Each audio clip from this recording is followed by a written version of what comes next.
subscribe the channel and press the bell icon for upcoming videos. Hello friends, welcome to my channel Pharmacology Concepts by Rajesh Chaudhary, and in this video I will discuss about the Hofmann rearrangement or the Hofmann bromide degradation, that is a formation of primary amine from the alkyl amide और aryl amide.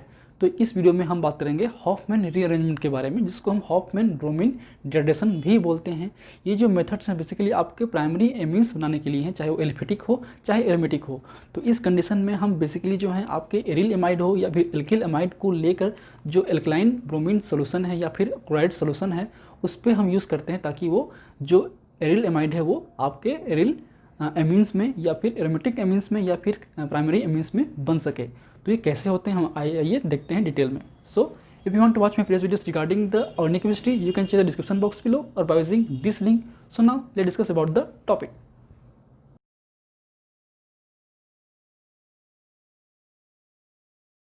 तो अब आते हैं most important section के बारे में, वो है आपका हॉफमैन रीअरेंजमेंट, जिसको हम हॉफमैन ब्रोमाइन डिग्रेडेशन भी बोलते हैं, क्योंकि हॉफमैन साइंटिस्ट ने दिया था, ब्रोमीन का उसने यूज़ किया था, उससे जो आपके एराइल एमाइड का क्या होगा, डिग्रेडेशन होगा. मीन्स ये जो CO है इसमें नहीं होगा, सेम होगा ArCONH2 मीन्स एराइल एमाइड.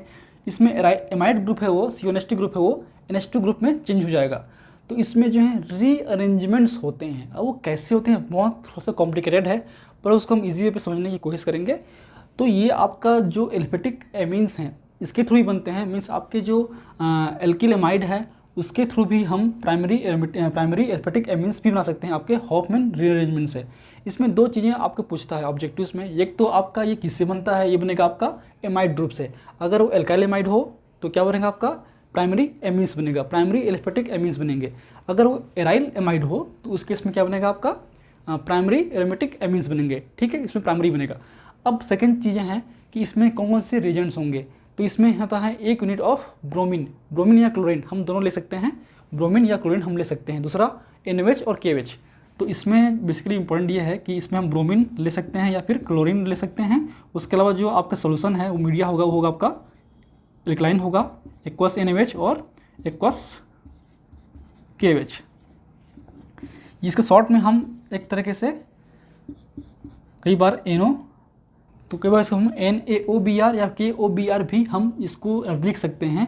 तो ऑप्शन में ये होगा या ये होगा, आप दोनों लगभग सेम चीज़ें हैं. तो ये क्योंकि ये दोनों बन के एक तरीके से NaOBr भी बनेगा. तो सिंपल सा रिएक्शन है, पहले हम समझते हैं रिएक्शन क्या होगा. सपोज जैसे कि आपके पास ये हो गया आपका एराइल एमाइड. तो सिंपल सा रिएक्शन है, इसमें हम आपके एराइल एमाइड लेंगे, बेंजीन ArCONH2 लेंगे. सिंपल हम ब्रोमीन और NaOH सोल्यूशन पे उसको रिएक्शन कराएंगे तो अल्टीमेटली ये एनिलीन बन जाएगा, तो अपना प्राइमरी एमीन बनेगा. तो इसमें जो आपके CO ग्रुप हैं वो डिग्रेडेड हो जाएंगे, कम हो जाएंगे with presence of bromine alkaline solution. तो अल्टीसली हम उसको ब्रोमीन या हॉफमैन ब्रोमीन डिग्रेडेशन रिएक्शंस भी बोलते हैं. और इसमें एक तरीके से रीअरेंजमेंट होता है. वो रीअरेंजमेंट कैसे होगा वो हम देखते हैं डिटेल में. ये अगर हम एराइल एमाइड है या फिर हम थैलेमाइड की बात करें तो थैलेमाइड में क्या होता है आपका, एक तरीके से ये आपका थैलेमाइड है. अगर यहाँ होता COOH होता तो क्या होता आपका थैलिक एसिड, ये होगा थैलेमाइड. तो इस थैलेमाइड का भी हम कराएंगे सेम रिएक्शंस, तो भी आपका सेम क्या बनेगा आपका, ये तो क्या होगा आपका ऑर्थो एमिनो बेंजोइक एसिड. ये भी एक तरीके से एरोमेटिक एमीन्स ही हैं. ठीक है, ये ऑर्थो एमिनो, ये ऑर्थो पोजीशन पे एमिनो है, ये क्या पूरा आपका बेंजोइक एसिड है, इसलिए ऑर्थो एमिनो बेंजोइक एसिड. तो ये सेम आपके रिएक्शन होते हैं सेम तरीके से. इसमें CONH2 है, इसमें जो NH2 है, मतलब ये CO ग्रुप जो है अल्टीमेटली ये आपका निकल जाएगा. तो ये आपके बेसिक काफ़ी है, लेकिन हम इसमें मैग्नीशियम को भी समझते हैं one by one, step by step, ताकि आपको थोड़ा सा कॉन्सेप्ट जो है और क्लियर हो सके, आपकी बेसिक केमिस्ट्री और अच्छी हो सके. So if you want to note please take shot and और write down, then I will discuss the basic step और mechanism of the Hoffmann rearrangement. Okay, चलिए हो गया. तो चलिए हम हॉफमैन रीअरेंजमेंट को स्टेप बाय स्टेप समझते हैं कि किस तरीके से रीअरेंजमेंट होते हैं. तो बात करते हैं, ये बेसिक आपका एरिल एमाइड है, RCONH2 है, RCONH2. ठीक, तो पहले स्टेप में क्या होता है, बेस के प्रेजेंस में जो आपका Na और OH माइनस हैं, तो उस केस में जो हैं ये जो बॉन्ड्स हैं ये अपना इलेक्ट्रॉन यहाँ पे दे देगा और H प्लस हो जाएगा, और अल्टीमेटली ये जो H और OH है आपस में इंटरेक्ट करेंगे और क्या निकलेगा आपका एक तरीके से H2O बाहर निकल जाएगा, ठीक।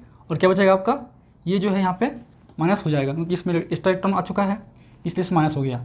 अब हम ब्रोमीन को लेते हैं, तो ब्रोमीन 2 मॉलिक्यूल्स होते हैं, ब्रोमीन 2 होता है Br2 में, तो इसमें एक पार्सली पॉजिटिव होगा, एक पार्सली नेगेटिव होगा।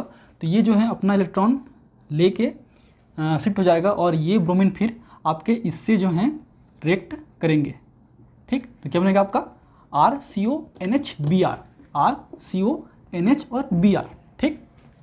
फिर सेम हम NOH के प्रेजेंस में, क्योंकि एल्कली है ही, तो उस एल्कली के प्रेजेंस में फिर आपका N+OH बनेगा।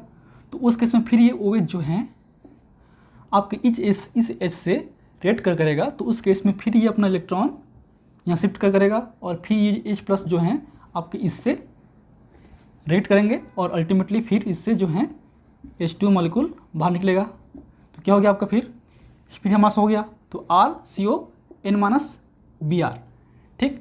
अब ध्यान रखिए यहाँ पे, अब जो हैं यहाँ पे और हम ब्रोमीन ऐड नहीं करेंगे, ब्रोमीन और ऐड होगा तो यहाँ पे NBr2 हो जाएगा, इसलिए हम केवल इस रिएक्शन में एक ही यूनिट करते हैं उस ब्रोमीन का, ठीक है।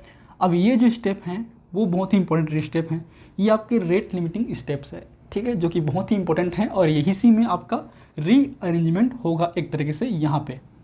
अब देखिए कैसे, अब होता क्या है कि ये एक तरीके से हाईली इलेक्ट्रोनेगेटिविटी है, ये अपना इलेक्ट्रॉन लेके बाहर जाना चाहता होगा, इसलिए ये जो इलेक्ट्रॉन है वो इसमें शिफ्ट अप होता है ताकि वो डबल बॉन्ड बना सके।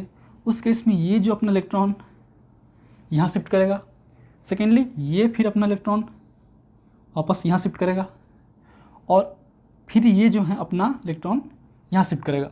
तो उस केस में पहले ये अपना इधर बॉन्ड बनाएगा, ये इधर होगा, फिर वापस बैक होगा, फिर ये इधर होगा। तो उस केस में जो एरिन है वो बाहर निकल जाएंगे अपना इलेक्ट्रॉन लेके, और आपका जो फिर इसमें क्या होगा, NBr तो ऑलरेडी है ही, डबल बॉन्ड हो गया, यहाँ शिफ्ट हो गया, फिर ये वापस 2 हो गया और ये निकल गए।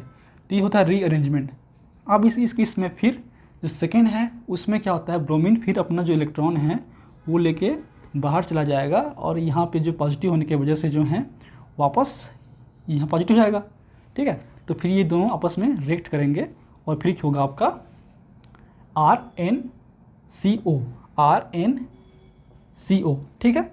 ये होता है रीअरेंजमेंट, मतलब जो एरिन यहाँ पे था आपके C से जुड़ा था, वो एरिन ग्रुप और वापस आपके इस नेगेटिव से इससे जुड़ गया, उसको बोलते हैं रीअरेंजमेंट, ठीक है। उसके बाद क्या होगा, हम H2 ऑलरेडी मीडियम में है ही, तो उस H2 जो है आपके ये CO2 बाहर निकल जाएगा और ये आपका H जुड़ जाएगा H2, तो क्या बन जाएगा आपका RNH2, ठीक है, और ये CO2 बाहर निकल गया, तो ये हो गया आपका एनलिन। तो इस तरीके से हॉफमैन रीअरेंजमेंट होता है, जो कि बहुत ही कॉम्प्लिकेटेड पर ईजी वे पे है आपका reactions. So these are the basic reaction mechanism of the Hoffmann rearrangement. इससे क्वेश्चन आना आपका तय है कॉम्पिटिटिव एग्जाम में या फिर आपके शॉर्ट क्वेश्चंस में या ऑब्जेक्टिव्स में। So please write down this reactions and so this are the basic reaction mechanism of the Hoffmann rearrangement, जो कि बहुत ही इंपॉर्टेंट है। इससे क्वेश्चंस आपका आ सकता है शॉर्ट क्वेश्चंस में, आपके ऑब्जेक्टिव्स में आते ही हैं, आपके कॉम्पिटिटिव एग्जाम्स में भी आते हैं। तो ये बहुत इंपॉर्टेंट है, इसलिए आप ज़रूर इसको लिखिए, स्क्रीनशॉट ले लीजिए, क्योंकि ये बहुत आपको मिलता नहीं है आसानी तरीके से, तो आप इसको ज़रूर लिखिए। अगर आपको वीडियो अच्छा लगता है तो प्लीज़ लाइक तो करिए ही, अपने फ्रेंड के साथ भी शेयर भी कीजिए, ताकि सभी लोगों को ये जो टॉपिक है आपके भी हम का वो सबको मिल सके। And in last, thank you for watching.